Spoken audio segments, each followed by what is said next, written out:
All right, and welcome to the third episode of the StatBid e-commerce webinar series. I'm here with Jonathan Chopin of Agency 2.0, and we'll be talking about product development and launches on Kickstarter. And this is something that I've been excited about. Obviously, I have the opportunity, along with my partner Shiloh, to reach out to anyone who knows things that we don't know and learn from them under the umbrella of this show. And this is a perfect example of us with that selfish motive to find fantastic bits of information. I come from retail, as does Shiloh, and so to us, people who actually make products that didn't exist before are like wizards. And so I'm very excited to have Jonathan on to discuss Kickstarter. But first, Jonathan, why don't you tell us a little bit about yourself? Give us your elevator pitch bio, and then you can dive right into your presentation. Yeah, thanks, Ryan. Appreciate the invite, and it's great to be with everyone here today. So in brief, I'm Jonathan. I'm the CEO and one of the original founders of Agency 2.0. We are the original or one of the first crowdfunding agencies that specialized in helping clients both on corporate level or e-commerce level and even celebrity level put together a successful Kickstarter campaign. So the past 10 years, we've launched everything from apparel, e-bikes, backpacks, shoes, drones, you name it. And we've had a lot of success. And so for this, great webinar, I'm going to cover some of those topics, some of those campaigns that we successfully launched and kind of how we did it. I love the business. Crowdfunding continues to accelerate. We have clients from all over the world. There's no shortage of new products that are coming to market.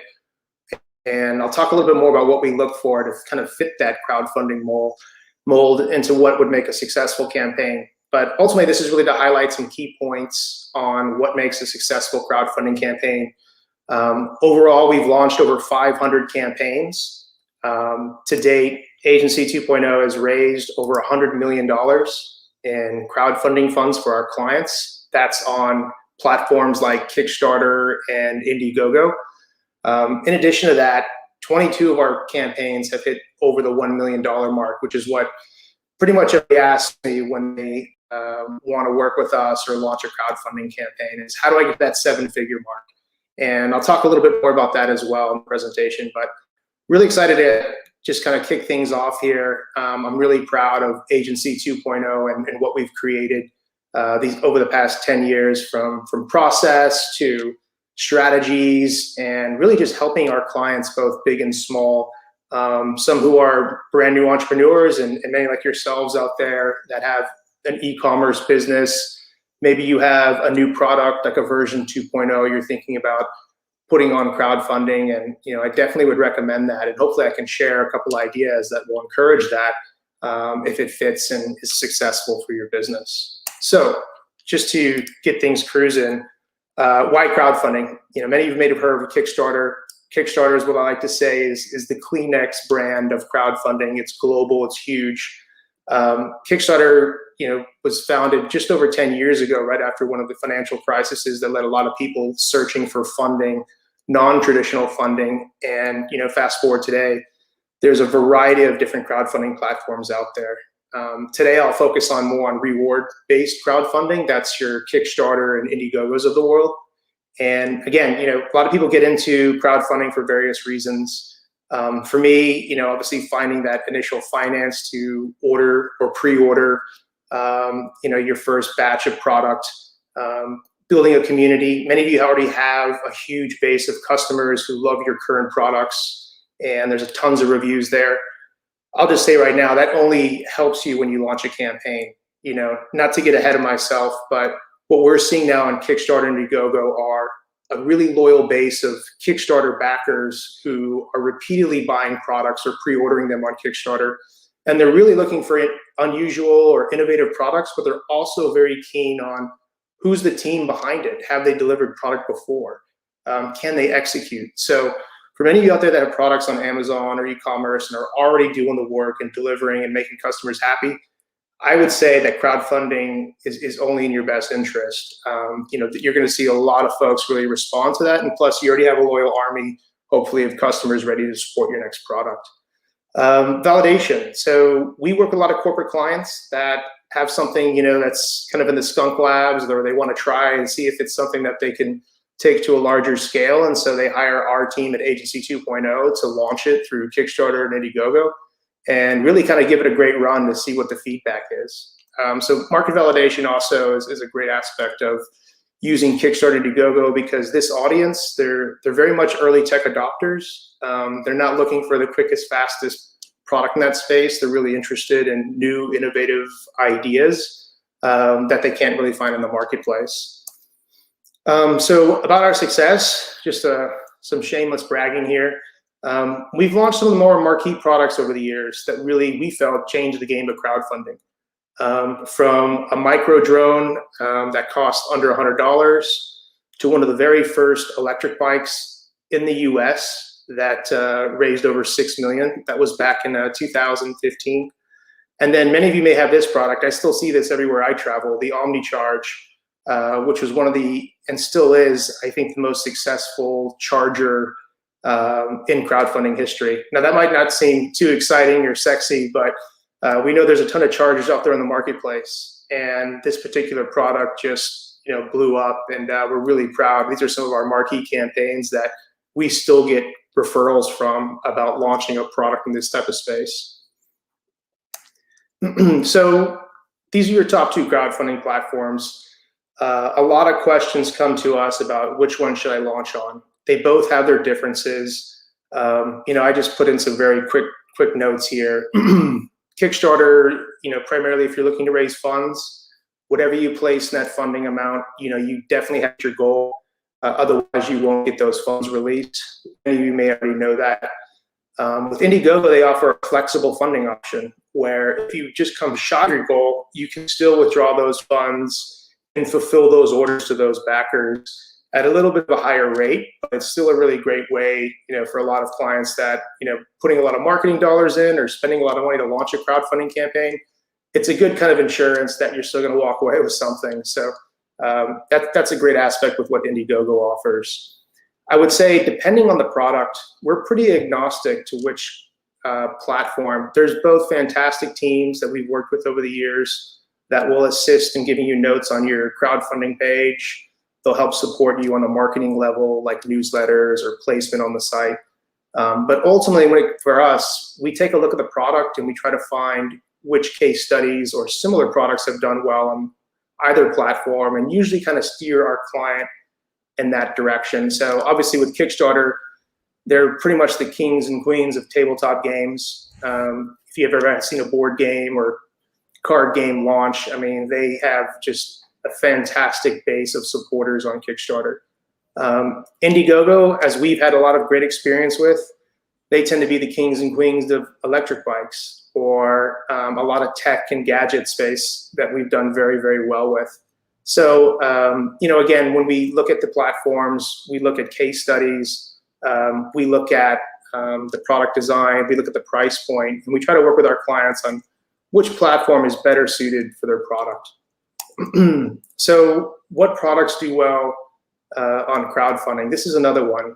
We get a lot of mobile apps that come our way, or software, all fantastic, very innovative products. But typically, in my opinion, in my experience, crowdfunding and reward-based crowdfunding, it's hardware products. And these are some of the particular categories that I have found and seen that have done very, very well.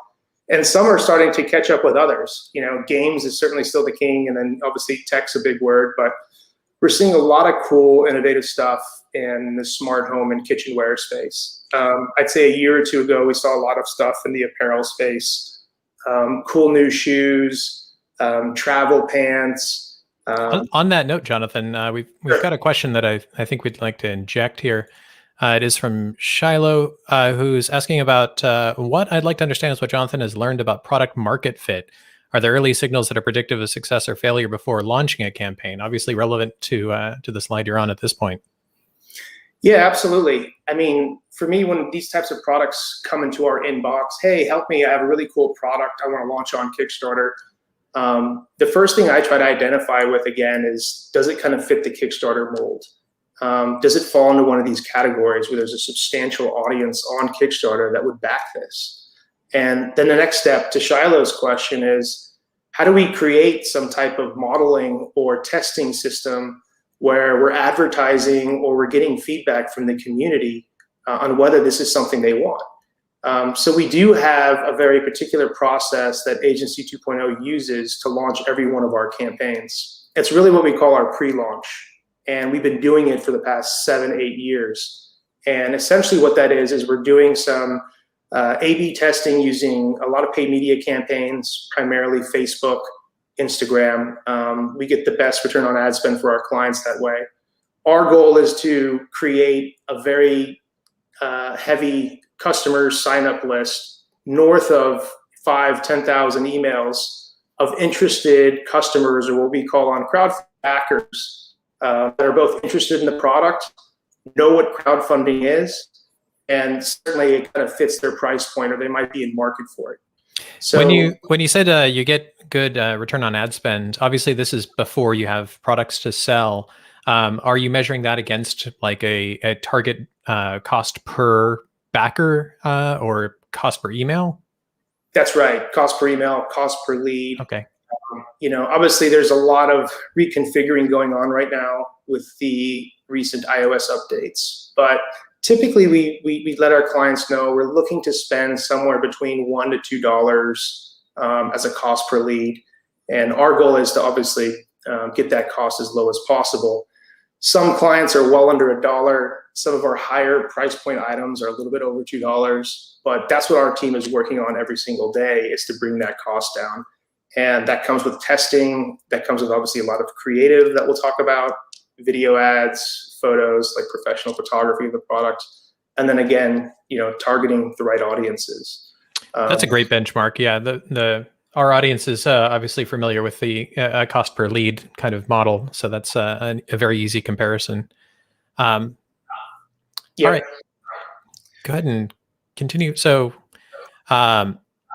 we did have one other question about how far along in product development or working product process, pardon me, how far along in the product development or working prototype process do you need to be to see much success? Is a well-thought idea enough, or do you have to show more? And I know you have prototyping on a later slide, so I didn't want to pull the rug out from under it too much, but at the same time, this is also a little bit akin to that question about product market fit. Yeah, it's a great question, and it's something we always get all the time. I'd say 5-6 years ago, many of our clients would come to us. They're still kind of in the ideation process.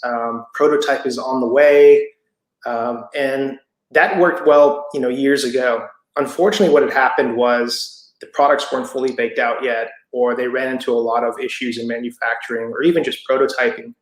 And what became of that were essentially a lot of failed campaigns. Even though these entrepreneurs had the best intentions, they either underpriced or oversold their products, and they couldn't deliver in the end. So fast forward to today, what has happened, and that's a lot of thanks to the backers, the community, the platforms. Everyone has kind of upped their game. And essentially, clients are now coming to us with pretty polished prototypes, enough that we could do professional photography for. Got it. Many of them are functioning prototypes, but that's the best, because once we start promoting or marketing the product, our audiences want to know, wow, this is shipping soon. This is definitely happening. I can see it working. And that's been a big part of the success of these campaigns, that you have a prototype or a product that's pretty much ready to go. So that puts a lot of priority on that, verifying the audiences there, verifying that there's demand for this kind of product at that sort of Facebook, Instagram stage. That makes a lot of sense. Cool. Anyway, feel free to continue onto the slide. Yeah, so we've had a lot of success with launching products. We've had over 22 different products hit the $1 million plus mark. These are some common traits. Many of them are pretty obvious. But for those that are just kind of like, well, what makes a $1 million campaign? And I'll try to get a little bit more in detail of it. But obviously, innovation. It doesn't have to be something that Elon Musk created or something very technical. We had a $1 million campaign that was simply a French press machine that unscrewed at the bottom, and it just was very easy to clean. I've seen things as simple as, a black pepper mill shooter do over 2 million on Kickstarter. So while unique and very innovative, it doesn't have to be super technical. So people do respect and love product design, and just kind of flipping the rug on some of the products just around your house and just putting a new spin on it. So that's what I really love about crowdfunding. Global appeal, obviously, you want a wide audience. With crowdfunding, you can anticipate US, Canada being about 60% of your market, 30% is the EU, and then 10% is typical, a few English-speaking territories, both Australia, New Zealand, and also scattered around Asia Pacific, primarily Hong Kong, Japan, Taiwan, Singapore. So that's kind of your breakdown across the board that we have seen on who your audiences are worldwide who are buying into these products. So trying to find products that kind of you could definitely fit in all these different territories. It's not primarily just to one over the other is kind of what we look for too. And then lastly, the value. We have to have substantial discounts on Kickstarter. This audience is willing to support you well in advance of you delivering in exchange for a discount. And we recommend a minimum of like 30% off your retail price. In addition to those, execution is super key. Having skilled marketers that, again, from pre-launch, building up that email list, and then scaling your campaign once you're live on Kickstarter or Indiegogo. Ad budget. Make no mistake, you can't just throw a campaign on Kickstarter and it just blows up. Many of you guys know that too from launching your own e-commerce site. You really got to drill down and work hard and put money to driving traffic to your page. We all know that. But I get a lot of emails from folks about launching their Kickstarter campaign. They didn't do any marketing for it, and they're really wondering why it's not taking off. And you really have to just draw eyeballs, and that takes definitely an ad budget. Strategy, again, from your pre-launch lead generation to your pricing strategy on Kickstarter, your shipping costs. If you have any cool add-ons or accessories you want to throw in there to keep the audiences engaged and continue to upsell them. There's a lot of pieces here that we use to continue to grow those campaigns. Some will top off at 100K or 200K, but we'd like to bring a 2 or 3x factor into many of our campaigns where we're driving sales well north of $500,000 on many of our campaigns. And we do that with a lot of the strategy and techniques that we implement on these platforms and to use in the best possible way we can. That ad budget piece was a benchmark that I just hadn't seen shared. There are obviously dozens and dozens of pretty solid blog articles on the topic, and they all seem to tiptoe around that question because I think perhaps in that context it's perceived as a barrier to entry. But that's of all of these, that's the one that I found the most surprising. I'm not sure if I thought it would be more or less than that, but I just hadn't seen the number before, and since I haven't run a successful Kickstarter campaign myself, it was totally a black hole. And so I just wanted to highlight that particular bullet on that slide for being something that I couldn't find while I was doing prep research for today.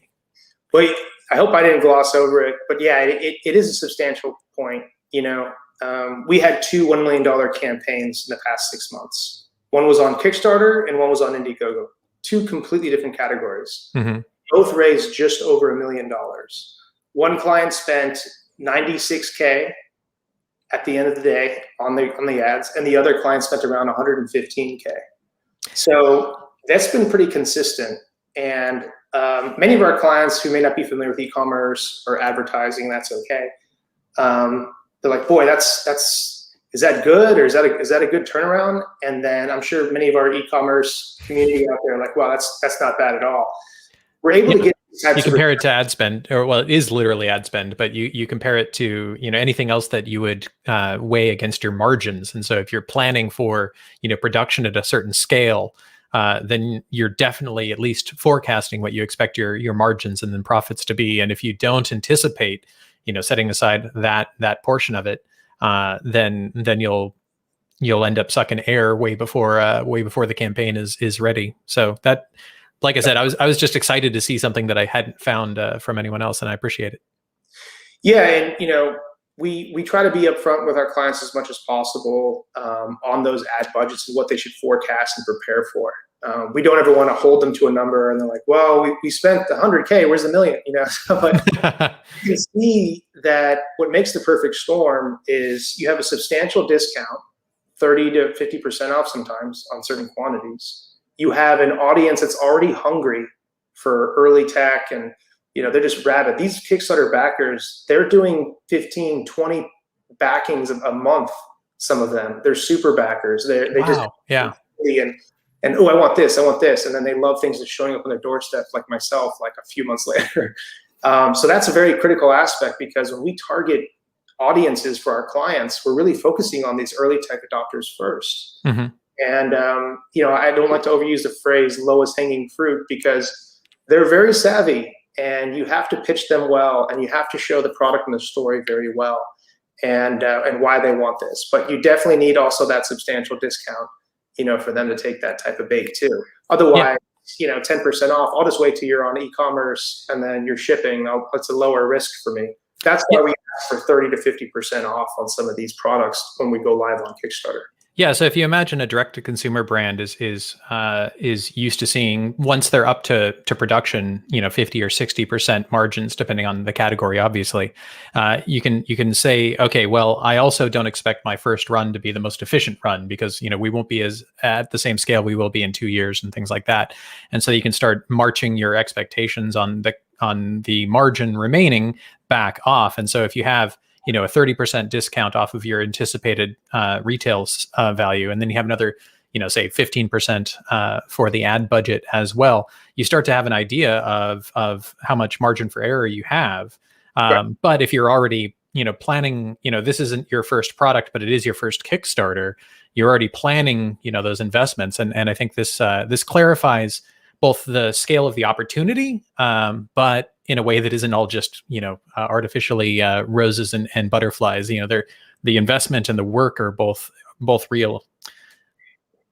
Yeah, so anyway. You're exactly right. And a lot of people are like, man, how are you going to make this product? Because if I do the math, there's no way that you're coming out of this okay. And I think that's actually an aha moment. It's very true. The crowdfunding platforms are essentially pre-order platforms now. Right. And they won't say that because it's a contribution, it's not a sale, but they're very much pre-order platforms under the table. And on top of that, these are marketing vehicles. We have a lot of clients that, obviously we don't want to put anybody under. We want them to deliver the product, but make no mistake, you're spending 10 to 20% on ad marketing budget. You're giving 30 to 50% off your product MSRP. I mean, that eats up a lot. If you hire an agency like us, we work off a commission percentage. Mm-hmm. So you're already up there. And, you just got to be prepared for that. So that comes into your margin, but that also comes into the objective of crowdfunding. And I think as a marketing vehicle, it still is the best way to launch a product if you have very limited budget. And we've had clients do very, very well, practically give their products away on crowdfunding, and then they've established a brand. They have a loyal base of 5,000, 10,000 customers that backed them on Kickstarter, and then they go on to e-commerce levels, and then just kick butt there. But the branding aspect, communicating with your audience, I mean, these are all really elementary levels. But we've seen clients go from doing $500,000 to $1 million in sales on Kickstarter to doing north of 100 million, like our e-bike client. I think one of our most successful clients too is Furbo, which was a dog treat shooter that you can control from your mobile device. And I think they're doing 8 figures on Amazon now. It's insane. Yeah. So the Kickstarter campaign is not to generate a bunch of profit. It's to generate a product that already has fitment and, a logistical pipeline around it that you can then, translate into additional business growth from there. Feel free to continue back onto the roadmap. I appreciate the tangent, though. Yeah, you bet. And so, this is kind of a typical roadmap. A lot of clients are like, what am I getting into? How long is this going to take? And many of them are like, I need to launch now. I'm like, whoa, slow down.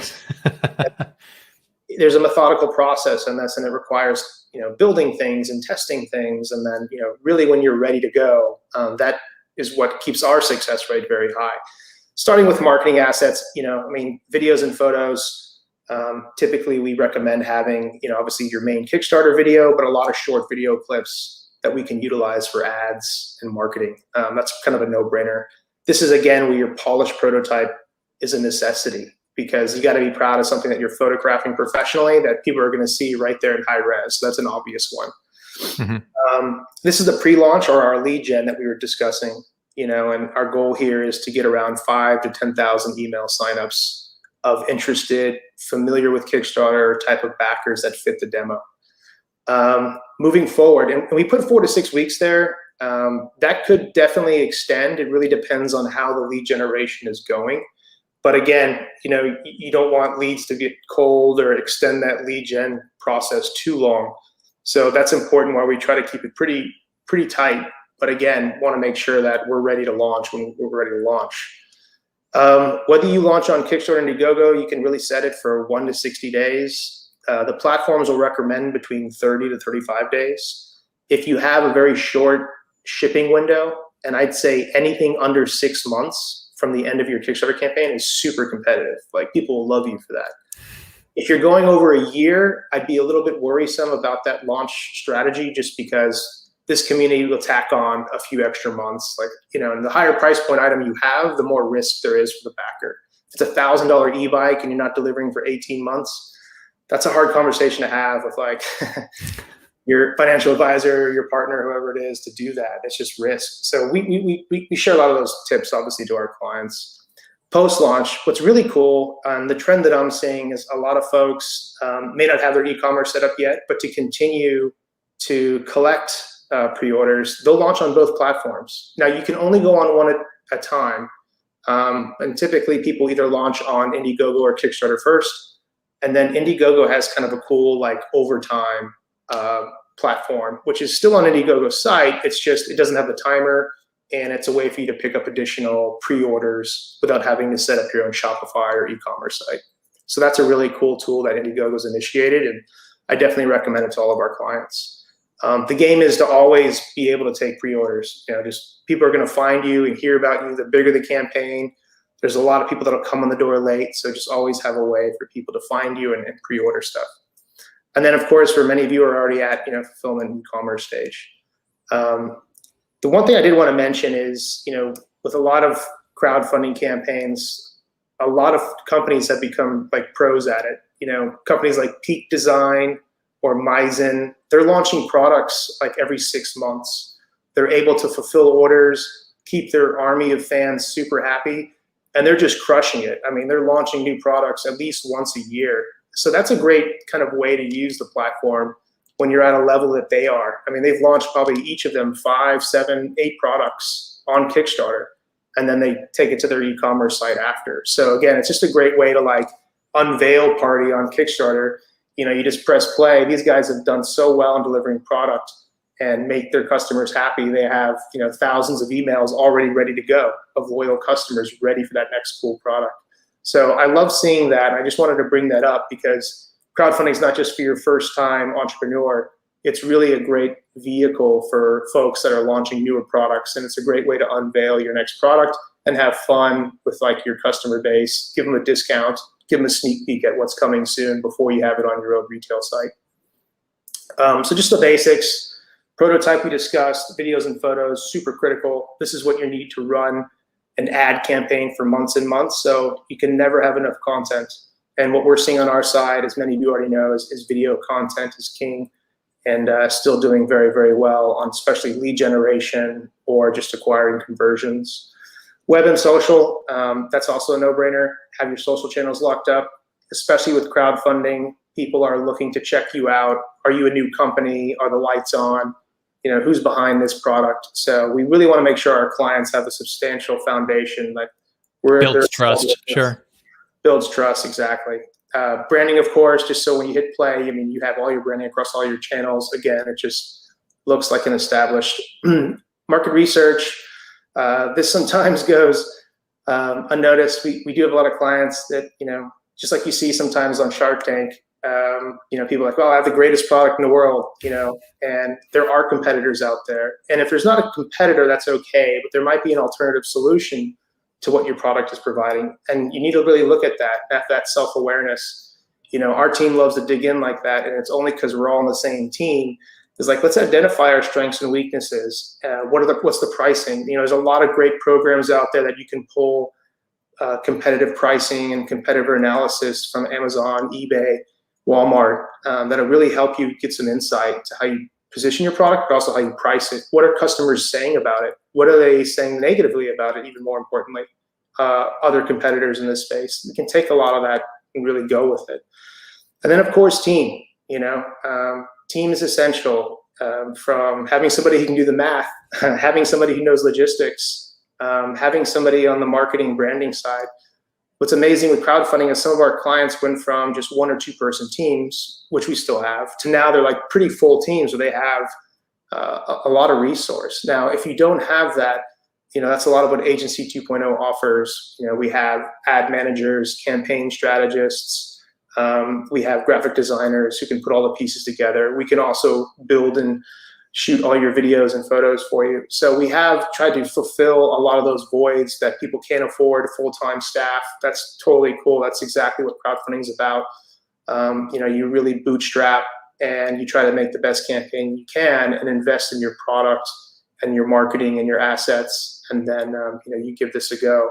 But we're here to really put the process, the strategy, avoid any pitfalls, common mistakes people make with the platforms, and just make sure from day one that we're all on the same mission of launching a crowdfunding campaign. And at the end of the day, when we get there, are we happy with the results? Did we achieve what we wanted to do? Because there's so much more to go, as you saw on that roadmap, to e-commerce and continuing to build your brand and new products. Yeah, I think that you and I, both being in the service businesses, have a similar functionality.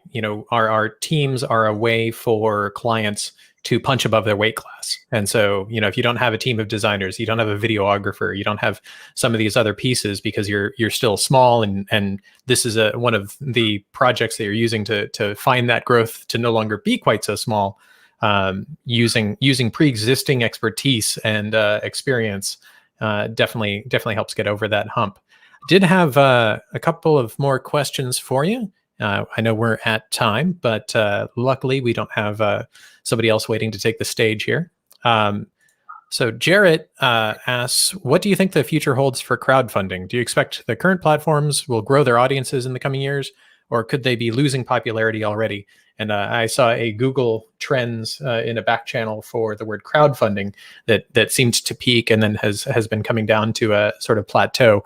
What's your read? Is that just the press has found it less shiny, or is there sort of demand sloshing around among the different platforms?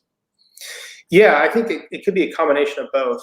That from the inside perspective as a business, we've only seen growth in inquiries and more complex products and higher range of technical products. So no shortage of products coming out. How they choose to launch them, I think the big factor is do I know how to use the Kickstarter platform, or can I hire somebody to show me how? It's a great question because there are new platforms. There are a variety of ways to crowdfund. There's equity crowdfunding platforms like Start Engine and WeFunder that are doing really well. Those are some of your more like B2B type products, and obviously it's a different reward in the end with equity. As far as Kickstarter and Indiegogo, it'll be interesting to see how they evolve. I'd like to see them personally outreach more to audiences and bring more people in. Right now, it's more of the entrepreneurs or agencies like us that are doing the heavy marketing and heavy lifting and driving new eyeballs and showing people cool new products. But I do continue to see it continuing to grow. I think if anything, there might be new platforms launching that might be more specific to categories or product specific. Sometimes you see like a giant like Amazon, and then someone finds a niche with pet food, or finds a niche with something, and then they spin a derivative off of that where it's more specific to an audience. So I think you could probably see a lot of that. But the game's wide open. I think there's so much really cool product out there and demand for it. I like to make a kind of a anecdote towards, I used to love going to Sharper Image with my dad just to see products that were super cool, or you waited for that catalog to come in the mail. And like, whoa, look at this pinball machine. You can't get this at Toys R Us. Like, this is awesome. Yeah. And that's kind of what Kickstarter is. And but people really get into is like, oh, I've been thinking about this product. And then there's this entrepreneur spirit that we all have. And you can see the success of shows like Shark Tank. People are so focused on that show because they want to know, like, how did he or she do it? Because I want to do it, you know? And so it's a combination of entrepreneurial spirit, consumer demand, and just really cool tech that's very easily shareable that I think is going to keep crowdfunding healthy. But again, it's to everybody in the community that we continue to educate each other and deliver. We got to deliver. Everybody needs to deliver to keep it going. So I think that communities and sharing information is really helping that. People are becoming more knowledgeable about crowdfunding. So when they call us, they're like, hey, we're good. We know about budget. We have our videos and photos. We have a prototype. We're ready to go. So webinars and blogs, all these are very helping educate the community on what it takes to successfully launch a campaign. Perfect. So I just wanted to do a quick plug here for the upcoming episodes. We have Mike covering email, especially incremental email revenue by improving delivery and sender reputation. These are sort of the things that are usually under the hood that people aren't usually thinking about that can have a huge impact. After that, still just a couple of weeks out here, is Rand Fishkin, who will be talking about audience targeting and how his new startup SparkToro plays into that. And then our friend Hussein from Markalytics will be diving into the privacy apocalypse, or lack thereof, depending on who you're listening to, including the effects of iOS 14 and the potential of a cookieless future as well.